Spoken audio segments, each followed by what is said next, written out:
Hello, welcome to the Tim Booker channel. Wishing you all a pleasant listening experience.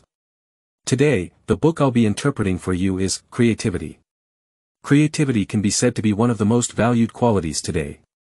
Company bosses hope their employees possess creativity to continuously develop new products. Parents also aim to nurture their children's creativity from a young age, giving them an advantage from the start. But if you were to ask people what exactly creativity is and how to foster it, you'd likely get different answers from each person. There are all sorts of opinions on the matter. This is where it's time to listen to the experts. The author of this book is the renowned psychologist Mihai Csikszentmihalyi. His most famous contribution is the concept of flow, which explains how people can attain happiness. However, besides this, Mihai has conducted profound research on creativity. In his view, creativity not only drives societal progress but also brings greater happiness to individuals. When a painter applies paint to a canvas or a mathematician delves into complex problems, they experience a sense of self-fulfillment, making life feel meaningful and fulfilling. To understand the essence of creativity, Mihai delved into extensive research material and interviewed many highly creative professionals, including 14 Nobel laureates. During this process, he discovered that there were many misconceptions about creativity. For instance, when people think of creativity, their initial response often revolves around the familiar geniuses like Einstein, who proposed the theory of relativity, or Jobs, who revolutionized the smartphone industry. However, Mihai believes that individual genius is only a small part of creativity, and not necessarily the most important part. To truly comprehend creativity, it's necessary to take a higher-level systemic perspective. In this book, Mihai constructs a creativity system to help us better understand its nature. He also provides numerous recommendations for cultivating and harnessing creativity. I will now address the book's main content through 3 questions. 1. What elements constitute creativity? 2. How does creativity operate? 3. How can an individual enhance their creativity? Let's start with the first question. What elements constitute creativity? At the beginning of this book, Mihai provides a definition of creativity. Creativity is defined as the ability to change a certain field within society.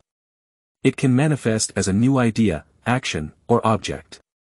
The key focus of this definition is on change. One of the most common misconceptions about creativity is confusing it with talent. However, these are two different abilities. Talent refers to being skilled in a particular area, but having talent, no matter how high, does not necessarily equate to having creativity. For example, an NBA superstar may be incredibly talented, but it doesn't mean he has creativity because what he does, other players do as well. He may just do it exceptionally well. However, he doesn't bring innovation to the game. So, who possesses creativity? A typical example is Vincent van Gogh. He lived a quiet, unnoticed life and achieved very little recognition during his lifetime. He created over 900 paintings, but he only sold one. His life was marked by profound sadness. It wasn't until after his suicide that people realized the artistic value of his work. His impressionist style went on to influence the entire 20th century art world and inspired countless creative endeavors, fundamentally altering people's aesthetic perceptions. To determine if someone has creativity, we shouldn't solely rely on their talent and achievements. Instead, we should consider whether they have changed existing perceptions through innovation. So, what elements constitute creativity? Most people view creativity as an individual ability, similar to singing or dancing. Some are good at it and some are not. However, Mihai believes that this explanation cannot account for certain phenomena. For instance, why do creative talents tend to cluster in certain places, such as during the Renaissance in Florence, where many influential artworks were created? If creativity were solely a personal matter, one would have to assume that there was a genetic mutation in that city that continuously produced exceptional artists. This seems far-fetched. Mihai believes that the expression of creativity depends not only on individuals but also on the larger societal context. Creativity is associated with 3 key elements: domain, field, and individual. Let's start with the domain.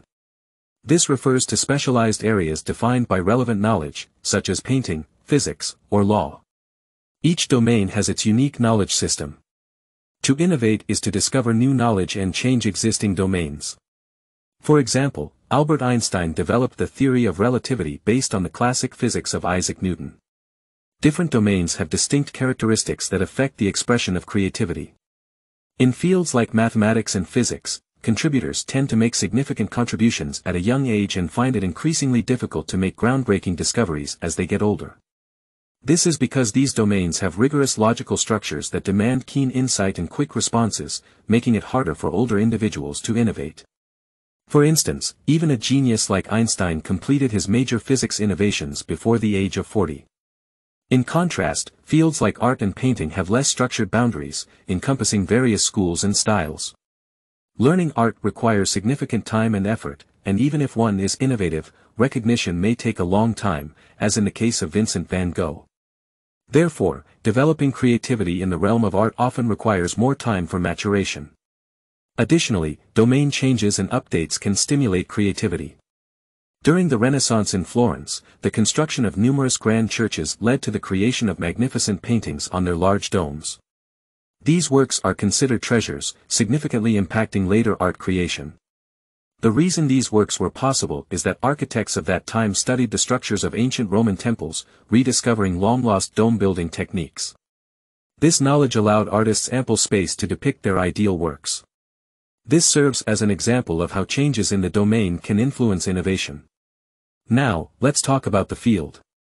The field represents the experts within a domain. Their role is to assess whether a particular work, invention, or discovery is worthy of being disseminated as new knowledge. Without the field, our lives would be filled with meaningless research findings. One day, someone might claim that water can turn into oil, and the next, someone could declare the overthrow of the theory of relativity. So, the field acts as a filter, preserving meaningful innovations for the public and discarding the rest. Each domain has its field of experts. In the medical field, the field consists of experienced professors and experts, while in sports, it comprises referees on the field. Sometimes, the field can even be the general public. For businesses, their field is the entire consumer base. Whether a new product becomes popular depends entirely on whether consumers like it. This means that recognition from others is essential for creativity to be recognized and valued. George Stigler, Nobel laureate in economics, believed that the collective judgment of outstanding peers is more accurate and meaningful than individual judgment. Convincing contemporaries to recognize one's ideas is a responsibility of scientists. The field has various ways to influence creativity. For instance, it may set specific requirements to prompt innovation. Going back to Renaissance Florence, many of the city's architectural projects, from grand cathedrals to city gates, were not entrusted to artists to do as they pleased. Instead, these projects were overseen by committees comprising bankers, clergy, and guild leaders, essentially, the field of that time. These individuals had their own aesthetic requirements and would review proposals from different artists, selecting the most suitable ones. It was these high standards set by the field that led to the birth of many great artistic innovations in Florence. Lastly, let's discuss the individual. What kind of person is more creative? When Mihai asked his interviewees what set them apart from others, curiosity was one of the most common answers. Those who have made innovative contributions in their domains often have many interesting stories to share about their curiosity. For instance, the physicist Hans Bethe was filled with curiosity about mathematical calculations from the age of 5, and by the age of 8, he was already researching nuclear fusion. Linus Pauling, who won the Nobel Prize in chemistry twice, began helping at a pharmacy as a child, where he developed a fascination with the chemical reactions between different substances. This curiosity led him to seek an understanding of the underlying principles, eventually propelling him into the field of chemistry. Creative individuals often exhibit complex personalities that can adapt to different situations, allowing them to explore various possibilities and maximize their exploration of the world. They may display both introverted and extroverted traits, enduring solitude while honing their memories and actively engaging with the field for communication and exchange of ideas. They are often modest, attributing their success to luck, yet they are also proud, believing themselves to be unique and capable of achieving extraordinary things. Additionally, Mihai found that creative individuals are often passionate about their work. They frequently experience a state called flow, in which they are completely absorbed in their tasks, achieving a state of full immersion, where the self and the task become one. So, to summarize the first part of the content. Creativity is distinct from talent and emphasizes change within existing knowledge domains. Creativity is influenced by three elements: domain, field, and individual. Creative individuals often possess curious and adaptable personalities. Domains provide the foundational knowledge structures for creativity. Fields serve as filters to determine the value and dissemination of new knowledge. So, how does a person combine their expertise in a field with the academic community to unleash creativity? Now, let's delve into the second question. We will discuss the creative process. Mihai found that different individuals employ various methods when innovating in different fields. However, overall, the process of harnessing creativity can be divided into 5 distinct stages. These stages are preparation, incubation, illumination, evaluation, and elaboration. Let's begin with the preparation stage. In this phase, the task is to identify the problem that needs solving. For a mathematician, it might be proving a challenging theorem. For a composer, it could involve composing a piece that conveys a particular emotion. For a painter, it may be capturing the colors of the sky at a specific time. Creativity thrives when there is a problem to solve, so maintaining curiosity and interest is crucial during this phase. Remaining open-minded and viewing the world with curiosity enables us to discover a myriad of problems. But where do these problems come from? Often, they stem from one's personal life. This is especially common among artists. Gabriel Garcia Marquez, the author of 100 Years of Solitude, mentioned that his creative drive sprang from the folktales and myths he heard during his childhood. He wanted to revive these stories in his unique way and showcase the unique charm of Latin American culture. Another source of problems is the specific field itself. Each field accumulates numerous unresolved issues. For instance, the field of mathematics presents challenging problems like the Goldbach conjecture. In the realm of artificial intelligence, there's the quest to enhance AI's language comprehension and achieve rapid, accurate translation. Even the field of energy has its own set of problems, such as developing cleaner and more environmentally friendly energy sources. Additionally, academic institutions continuously present problems for exploration. Many scientific research organizations provide young scientists with research directions and corresponding funding. These directions might involve developing anti-cancer drugs or understanding the causes of specific diseases. Many Nobel laureates have solved problems posed by such institutions, and their research results eventually receive recognition. Now, let's discuss the incubation and illumination stages, which are closely related. Incubation is the process of gradually forming an idea or insight, while illumination is the moment when this insight is captured. The workings of the incubation phase can seem mysterious, as much of the thinking takes place in the subconscious mind. Many individuals find it hard to explain how a solution to a problem suddenly springs into their conscious awareness.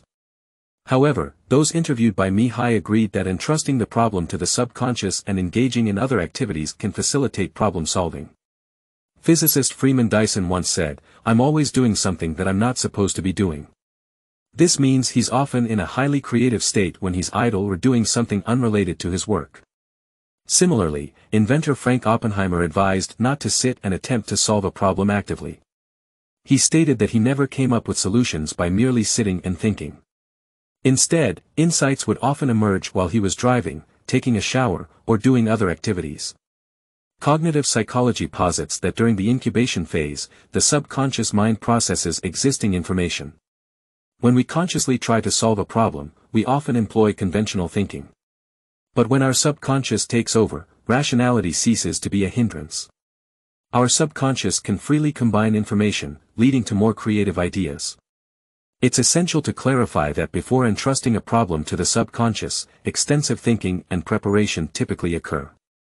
Many people have heard the story of chemist Kekulé, who struggled intensely to understand the structure of the benzene ring. One day, as he drifted into a daydream, he saw a snake eating its tail, which led to his insight about the benzene ring's circular structure. Kekulé's ability to have this revelation was due to the groundwork he had already laid through years of pondering and study. When an insight from the subconscious reaches the conscious mind, it enters the evaluation stage.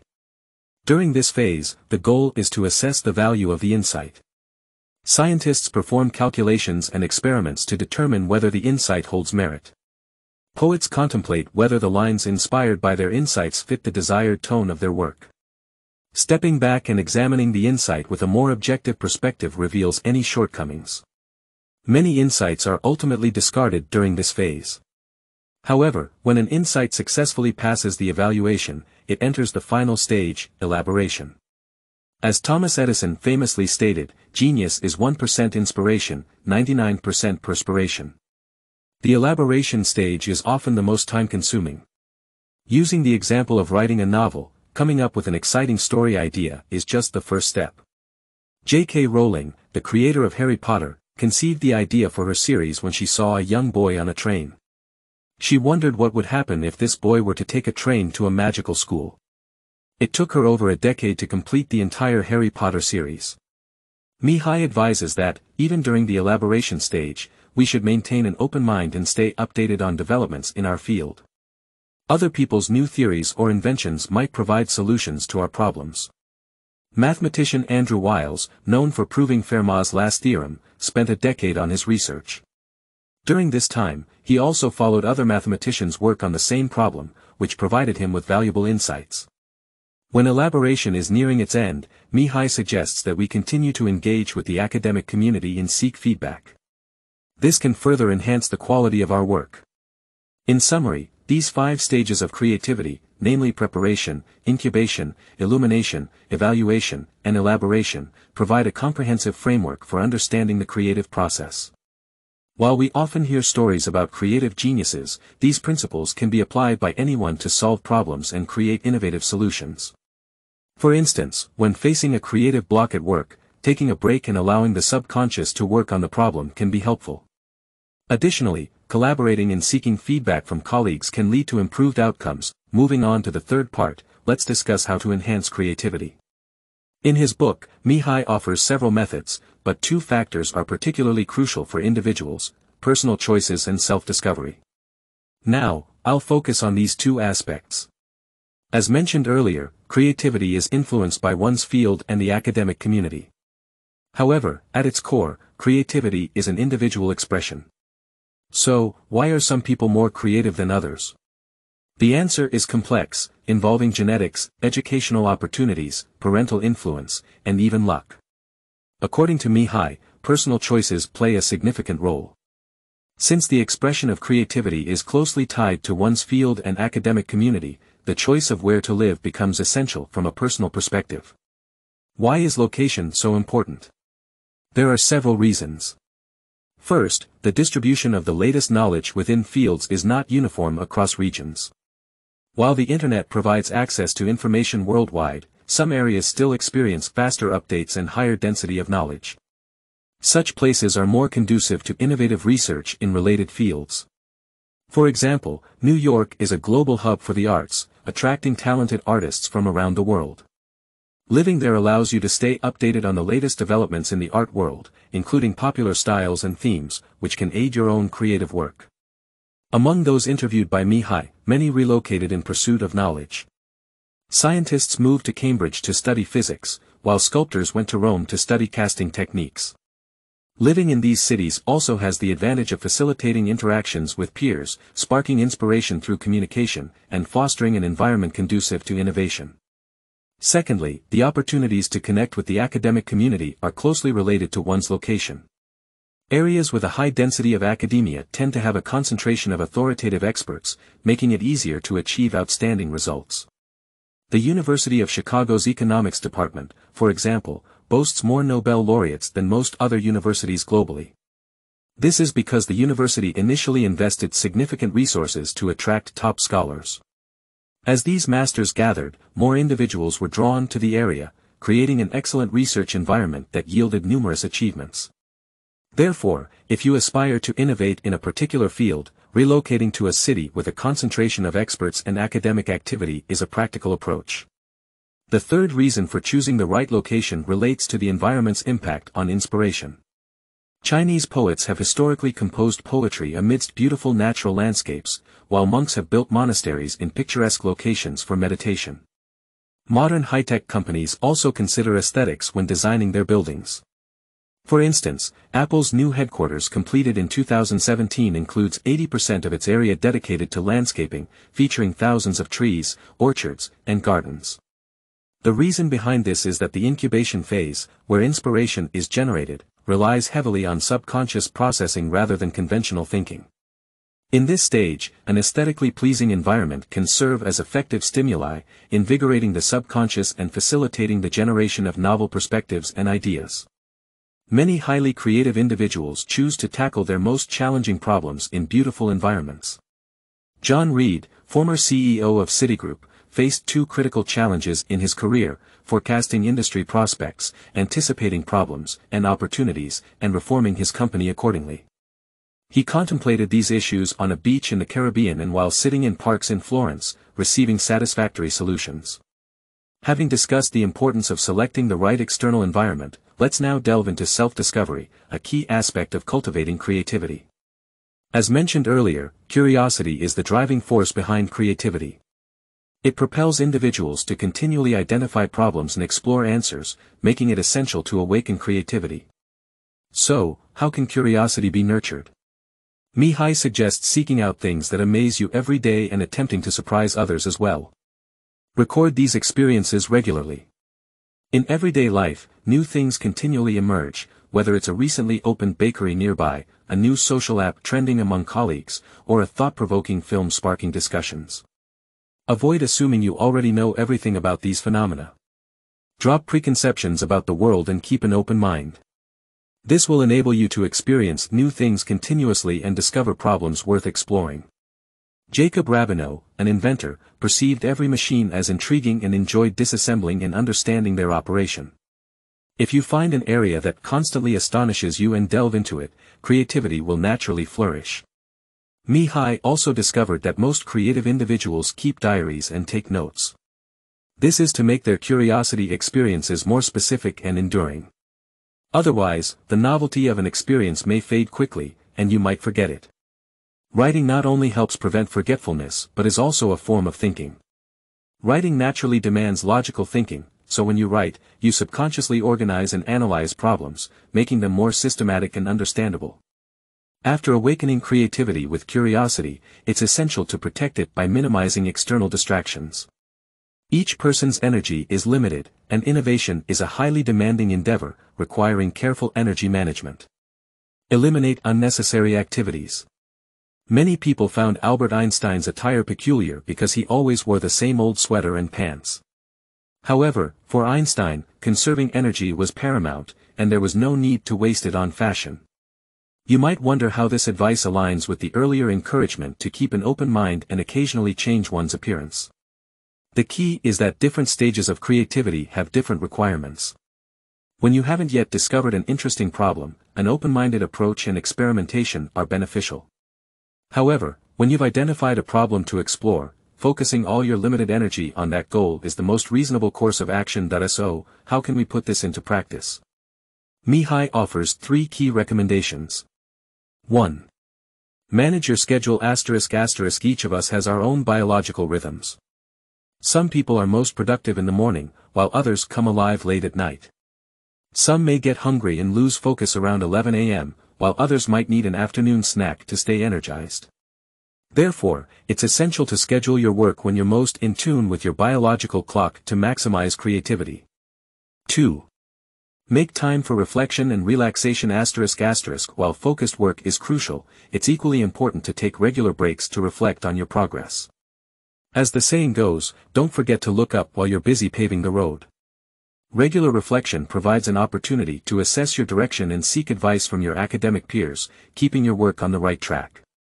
Prolonged work can lead to stress and exhaustion, so taking time to relax and engage in activities different from your daily work can help refresh your mind. For instance, Albert Einstein found playing the violin a relaxing break from his physics work, and some intellectual workers indulge in sports like rock climbing or skiing during their leisure time, which effectively revitalizes them. 3. Modify your workspace. ****. Your laboratory or office is where you spend a significant amount of your time, so it's crucial to minimize distractions and create an environment that optimizes your thought process. One straightforward method is to keep everything in its designated place, preventing interruptions caused by misplaced items. However, maintaining a clean workspace isn't a strict requirement. Some people may have a seemingly disorganized workspace but still find everything they need with ease.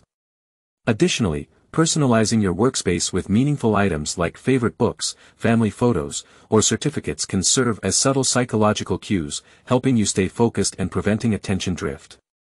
In summary, for individuals seeking to enhance their creativity, consider choosing a city with a concentration of resources in your field, nurture your curiosity, organize your work schedule and environment efficiently, and protect your energy resources by maintaining focus.